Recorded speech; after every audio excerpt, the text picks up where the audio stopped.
99.7 FM in Accra. We are live in Kumasi on Love 99.5 FM. On Facebook, we are streaming live and over 30 affiliates across Ghana's 16 regions, including Radio Wa in Wa, ATL in Cape Coast, KTU Radio Koforidua, Radio Max, Takrade, Lolonyo FM in Hohoi, A1 Radio and Dreams FM, Bolgatanga, and Jubilee Radio Keta. Go digital on Spotify and the Mind Joy online app. And coming up.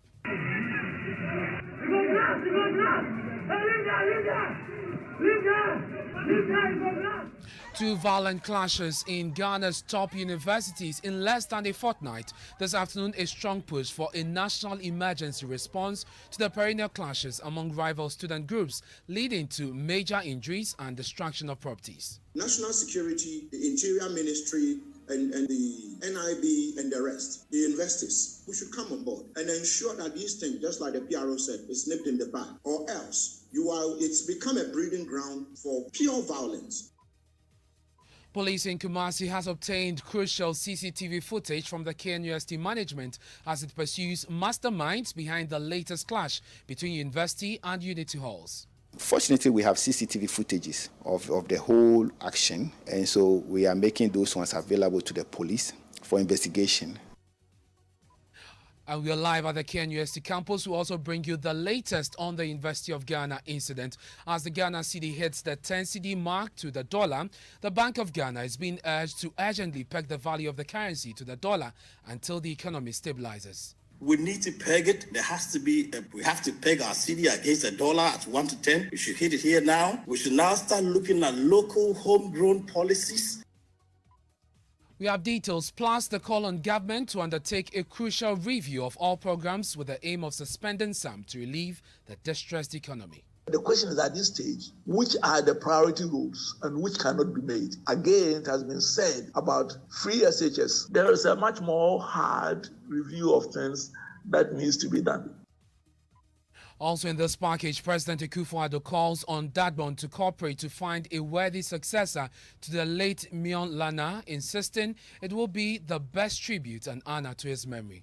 I hope that when the funeral rites and everything is done, that all of you will cooperate to find a worthy successor to him as Mion Lana, that things will go smoothly without any difficulty. We'll be live in the ND as the 3 days of mourning begins. Coming up in sports. Well, former Black Stars midfielder Ajiman Bedu has waded into the Asamoah controversy, insisting that the former Black Stars captain has no chance of playing at 2022 FIFA World Cup. We have details, and later in the bulletin, fighting stereotypes that limit the ability of women to reach higher heights. We raise or we nurture our sons to become CEOs and kings and leaders, and nurture our daughters to become wives. To be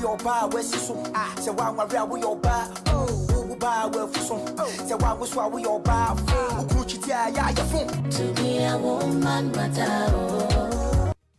Rapper Ochiame Kwame teams up with Sister Ifya on his latest track. We have details of these stories and more in this half-hour package. Please stay with us.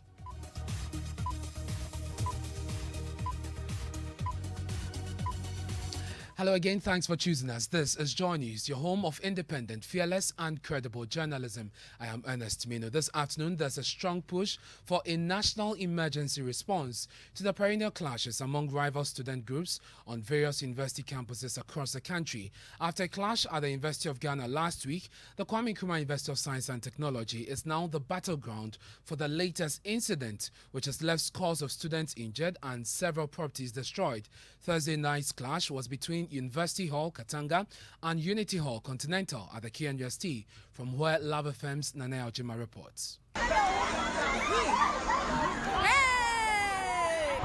Stones and bamboo sticks litter the frontage of the Unity Hall. Vehicles parked in front of the hall had their glasses shattered, with stones used in the destruction found in the cars. The situation on campus is calm. I'm sure you saw heavy police presence on campus, and the police will remain on campus to make sure that life and property is protected. As part of a Hall Week celebration, some fellows of the University Hall, Katanga, joined by their old folks, and others from the Castle Hayford Hall, University of Cape Coast, embarked on what they call a Zulu procession within the campus. They also went through the principal streets of the KNUST. Reaching the frontage of the Unity Hall, the students of Katanga are alleged to have held objects targeted at their long-standing rival hall. An eyewitness narrates what he observed. I saw a group of people descending from Hall 7 to the forecourt of Konti with flying stones, throwing sachet water, bottles and what have you. And because these guys had outnumbered the Konti guys around the forecourt, they also locked the door. They entered and locked the door. Preliminary investigations by university authorities reveal staff of the Unity Hall prevailed on the residents from retaliating. University Relations Officer Dr. Norris Bequing explains. In the process, these guys were still throwing stones. And because they did not get access to the students, or I don't know what they wanted to do, they decided to destroy vehicles. At least 12 students sustained injuries. For Joy News, Nanaya Ojima reporting. Let's take you live to the KNUST campus and get an update on the situation. Nanaya Ojima joins us. Nanaya, we understand there's a meeting at the management level to look into this incident. But first of all, describe to us the situation on the campus right now. Presently, the KNUST campus is very calm. I stand at the frontage of Unity Hall. I can say that residents here are very calm. I can count not less than 50 policemen on the ground to ensure that there is peace. At the moment, some of the students are going about their normal activities. A number of them are going to the lecture halls to continue with their academic work. So KNUST campus at the moment is very calm with a number of police personnel on the ground. Let's talk about the police and their investigations. What is the latest? We are yet to receive an update from the police, but from the information we gathered from the University Relations Office, they have some CCTV footage pointing to some people who could be involved in the incident. So these footages will be released to the police to aid their investigation. Fortunately, we have CCTV footages of the whole action, and so we are making those ones available to the police for investigation. Our men are on the ground working seriously to ensure that some of these things are tackled and nipped in the bud. But I can assure all those people who have taken part in this that they are not going to go scot-free. And that is the university's URO there, giving us more details about the CCTV footage and how they are collaborating with the police on the investigation. Nana is still with us on the line. Nana, tell us about this meeting which has been held by management. What do we know? So from what I've been gathering, the meeting concerns yesterday's incident and what will be the way forward for the university. I understand that they will determine the future of the whole week activities, which is being held on campus, and it is what goes to the classes that we witnessed yesterday. Thank you very much. That's Love FM's Nanaya Ojima live from the campus of the KNUST. We're keeping tabs on incidents that will bring you up to speed in our subsequent bulletins. But from the KNUST, let's go to the University of Ghana. As you may know, 2 top hall officials of the Commonwealth Hall have been suspended for failing to cooperate with investigations. The Old Vandals Association has this afternoon been addressing a news conference on the development. Let's speak to Papani, who is monitoring this for us. Well, we seem not to have him on the line. We're working the phone lines to get him, but there's a call for a national emergency response to this situation. Let's hear from security analyst Adam Bona, who wants government to give this a national attention. The committee of vice chancellors, they have their own, the investors have their own whatever. I think national security, the interior ministry, and the NIB and the rest, the investors, persons like all of us, we should come on board and ensure that these things, just like the PRO said, is nipped in the bud, or else it's become a breeding ground for violence, pure violence. The investors have become breeding ground for violence in terms of number, ratio of, those who are not security officers and those who are security officers. It's nothing to write home about. And so these are things that, if you ask me, Ernest, they have to put in place, or else we are actually some isolated incidents on Winneba. Winneba is also coming up gradually, and so we need to nip this in the bud as soon as possible. That is security analyst Dr. Adam Bona there, giving us some solution to this issue, also warning that other campuses should suspend all student activities immediately in order to prevent a recurrence. Let's bring you some more on this. The Ashanti Regional Security Council has issued a statement on the development at the KNUST. Manu joins me in the studio with details. What does it say? So, Ernest, the RECSEC says it has received intelligence on intended demonstration by some students of KNUST with the intention of disturbing the peace of the university. The RECSEC is informing all students and residents of the university community that all actions intended by any person or group of persons to disturb the current peaceful security in the university will be addressed with the legal instrument of the state. It is requesting that people nursing such intentions must desist from that and go by the rule of law, as any breach of the peace in KNUST and the region will be addressed appropriately. And this is signed the Regional Minister Simon Osei Mensah. Ernest. Manu, thank you very much for bringing us those details, and we'll bring you an update on the situation also at the University of Ghana subsequently. Let's focus now on the economy. The Bank of Ghana is being urged this afternoon to peg the value of the Ghana cedi to 10 cedis, and that's to the dollar. This is the current price for which the dollar is selling at some outlets. This is the highest price for a dollar in the history of the country. This comes days after the Bank of Ghana announced various measures, including increasing the policy rate to stem the tide. The Association of Ghana Industry fears this may worsen the situation, as getting access to loans will be much tougher, said Chuma Akwabwa, is CEO of the association. Cost of credit has always been an issue for businesses, especially the manufacturers, because you are borrowing to do business and it's part of your cost of operation. And therefore, when the policy rate is raised, normally it implies that cost of credit is going to go up. And for our SMEs who do not have a choice but constantly go to the banks and get overdraft and other forms of credit, is really an issue. So it's a big issue.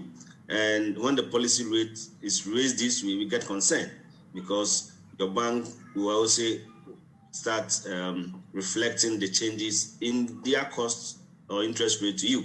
So it's really a concern. They are always reviewing and revising the policy rate upwards. So one would have expected that by now, inflation would have come down drastically, but it's not happening. So it means that there is something more to it than merely increasing the policy rate. You heard there AGI CEO Seth Chuma, economist and president of the African Investment Group. Dr. Sam Ankra wants the central bank to peg the value of the cedi to the dollar. Listen. We need to peg it. There has to be, we have to peg our cedi against the dollar at 1 to 10. We should hit it here now. We should now start looking at local homegrown policies and address these issues that is causing our cedi not to have value. People have seen intrinsic value in storing the dollar. So as long as we keep doing the cosmetic work, the value is still there in the dollar. So how do we now try and shift people, the demand from people demanding from the dollar to the cedi? How do we get people's interest into the cedi? It's only when we have value. So these measures, when you peg it, people know at least for the next 5 years, it's 1 to 10. Psychologically, you are saying, hey guys, this people can't keep the dollar. Then you start implementing homegrown policies, create an enabling environment, bring these, companies that are the fridges, all these white goods to come in here to assemble and sell in cities. Give incentives to the automobile industry. Let's have these locally, so that at least once we have that and there's value in our city, we're able to have a fundamental, and then when there are international issues like this, we'll be able to sustain it, or else we'll come in here, talk about monetary policies, we'll come in here changing the goalposts, and the real issues will not be addressed.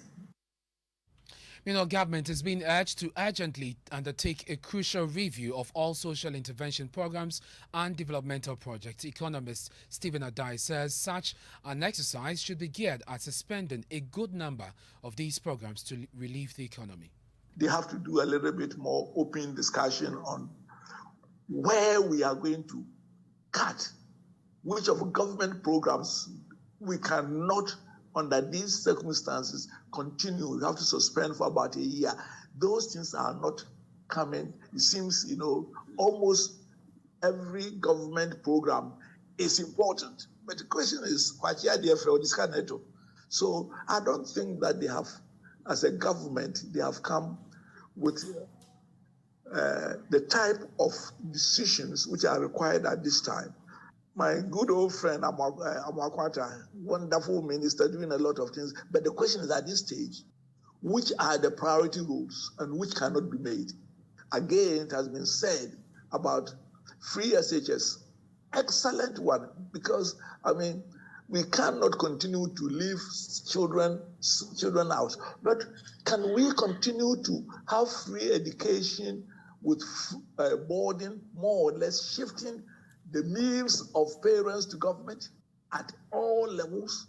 So these are, but to say that, all the programs are sacrosanct, whilst at this moment you don't have the wherewithal. So I think that there is a much more hard review of things that needs to be done than is being done at the moment. You had the economist Professor Stephen Adai speaking on Upfront with Raymond Aqua on the Joy News channel. In the last few minutes, the minorities issued a statement on the economy, reacting to the Bank of Ghana's Emergency Monetary Policy Committee. A statement, parliamentary correspondent Kwekwa Sante joins me in the studio. They are making some demands. Run them by us. So they first say that the governor of the Bank of Ghana must assert his independence and credibility or immediately resign, as his counterpart in Egypt has done. They also want the Bank of Ghana to conduct a complete overhaul of its monetary policy framework to improve transparency and credibility. They want the Bank of Ghana to yield to parliamentary oversight in its dealings, particularly on the issue of money printing to finance government spending. And finally, they say the Bank of Ghana must cease immediately the fiscal dominance regime the bank is superintending, that it is dangerous for the future and undermines the fight against inflation for both the short and medium term. Asante, the parliamentary correspondent. Let's go now to the Upper East region. President Akufo-Addo has called for cooperation among the kingmakers in Dadbong to find a worthy successor to the late Mion Lana, now Abdullahi III. For him, this gesture will be a perfect tribute and honor to his memory. The Mion Lana passed on Tuesday evening at the Kolebu Teaching Hospital in Accra, after which the body was airlifted to Mion at the Jubilee House to officially inform President Akufo-Addo about his passing. Leader of the delegation, Abubakar Isahaku, who is also secretary to the Bewa Palace, said the kingdom is yet to come to terms with the death of the Mion Lana. For the day that I was coming to see him, only for me to be hit by the news yesterday by the National Security, Minister for National Security, Honorable Kandapa, of the sad event. Quickly went to Yendi. Before I set off, I called my uncle, Ayab Lena, to assemble a team of imams, traditionally, to be able to announce the death to the head of the family, who happens to be Mbadu. By the time I got to Yendi, Ayab Lena had put in place a number of imams who led us to Mbadugu's palace. Your Excellency, when I got there, Mbadugu was sitting outside. When he saw that I had descended from the vehicle, he stood up.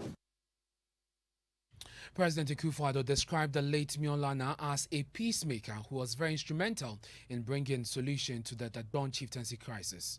I'm really overtaken by this very, very, very sad news that you have brought today. When it became possible for me as president to try and settle the issues in Gabon that had given rise to the tension and the difficulty and the instability there, the greatest part of the joy for me was that his position in the Gabon state had now become settled. There was no longer any dispute about who he was, his royalty, and the position of importance that as Muhammadu Abdullahi's son he should occupy in the affairs of Gabon. And so it is that today we're here to mourn and grieve over a young man who had a good heart. President Akufo-Addo has also been recounting his last moments with him. few months ago, he insisted that I should do him the favor of sending him to visit Dubai. And he went there. And from all accounts, he had a wonderful time because when he came back, he was really radiant. He had enjoyed his trip. I think he had got married again to some young girl and went with her, and it was all fun and laughter. And I was very happy I was able to do it. So today to be in this situation whereby we have to organize his exit and mourn him is a very, very difficult situation. The late Mion Lana, 48, left behind 12 children and 4 wives, and the 3 days of mourning begins in Yendi. My colleague Martina Bugui joins us on the line with more on this. Martina, what is happening today? Today they are having the third day, what we call it. Because of the rains that came in this morning, it just started a while ago, and prayers are being said at the ceremony. It's been said in the palace at the moment as we speak. The Northern Regional Minister led a delegation this morning to the palace, and that's basically what they are going to do for now. They'll be saying the prayers until later in the day, we are told. Martina, thank you very much for bringing us those details there. You're listening to the Midday News here on Joy99.7 FM. We're taking a break. When we return, Razak will bring you the latest in sports, and also we'll bring you the story about fighting stereotypes that limit the ability of women reaching higher heights. We raise or we nurture our sons to become CEOs and kings and leaders, and nurture our daughters to become wives. To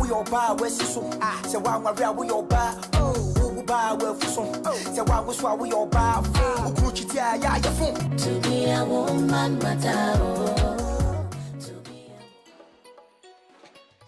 Akwaba, but Akwaba Magic Busia, brand new channel, Tia Roba, Emuno Chiao, our DSTV channel 149 and Go TV channel 108. Enianom Akwaba Magic Busia, Eddie Nidia Ghanaian programs mu Baufi, a bit said the day to have and to hold. Enyom Senior Cassia series and a talk show, Bemoaka TV set Nichi. Akwaba Magic Busia, our DSTV access to your 50 Ghana cedis per and Go TV value to your 25 Ghana cedis per Ebusia Akwaba.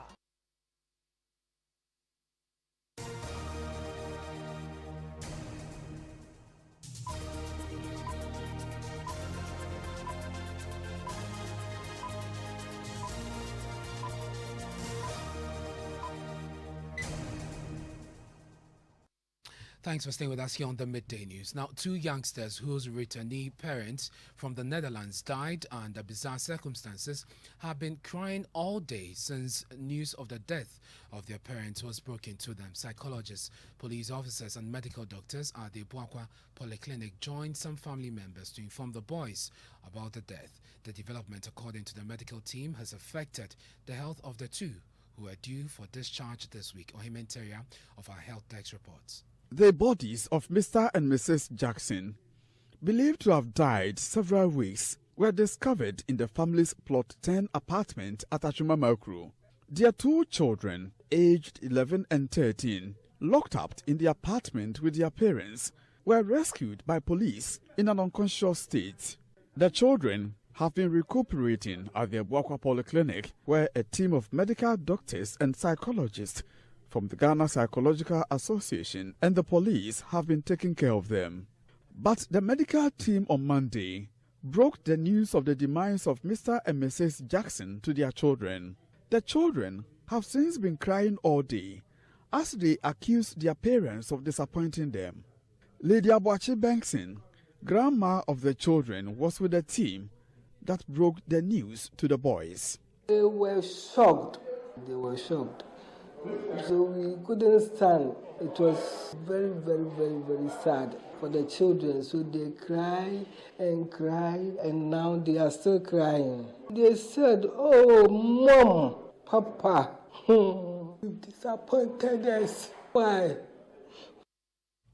Ohim Interior with that report, taking us to the latest in sports. Razak Musbawa is here. Yes, the conversation relative to Asamoah Gyan's possible return to the Black Stars is still on, and former Black Stars midfielder Ajiman Bedu, who played with Asamoah Gyan in the 5 AFCON tournament as well as the 2014 FIFA World Cup, believes the former Sunderland forward cannot get into shape quickly enough for 2022 World Cup. Gyan made headlines this week when he disclosed in an interview with BBC that he is targeting a return to the Black Stars for the World Cup.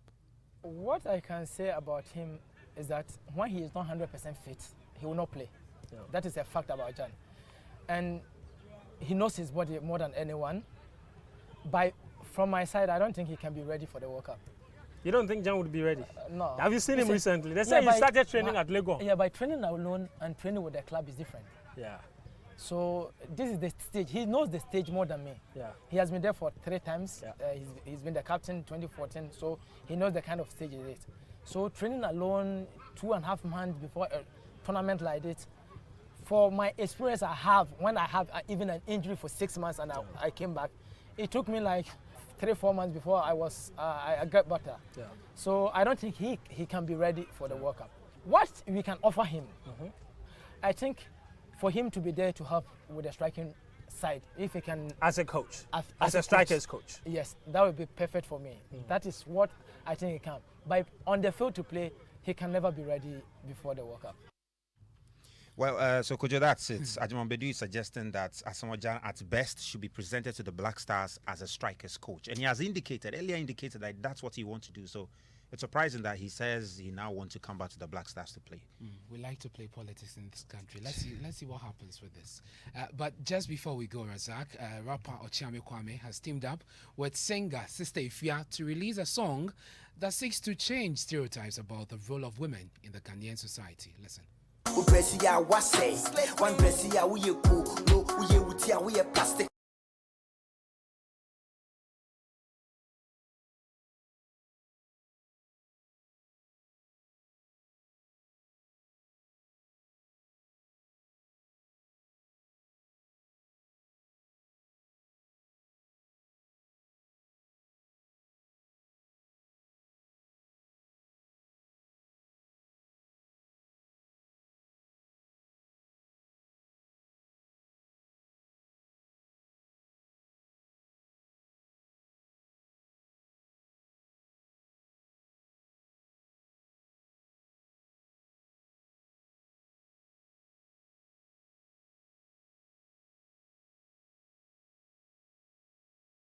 Track ending the midday news here on Joy99.7 FM. But don't forget, tomorrow on the Joy Sports Link at 12:30, Eto will be with Gary Al Smith, and they'll be talking about the promotions to the World Cup Qatar.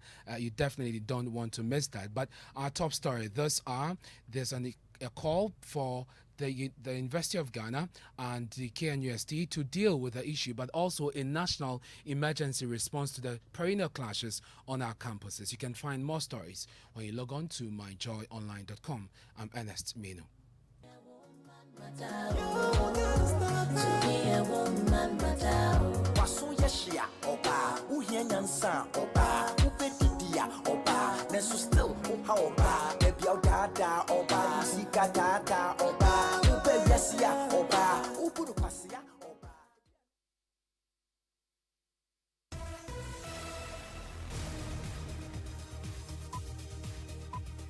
Isn't life wonderful when everything worth doing is scheduled? Hitting the stop button on your alarm just in time for your morning jog. That's happy moments listening to your baby's heartbeat at the doctor's office. Or an arranged virtual meeting with that big client. Buy airtime ahead of time with scheduled airtime service on MTN Momo. You can schedule your airtime purchase of any amount daily, weekly, or monthly by dialing *170# option 3 and follow the process. Or simply dial *170*311# for a superb airtime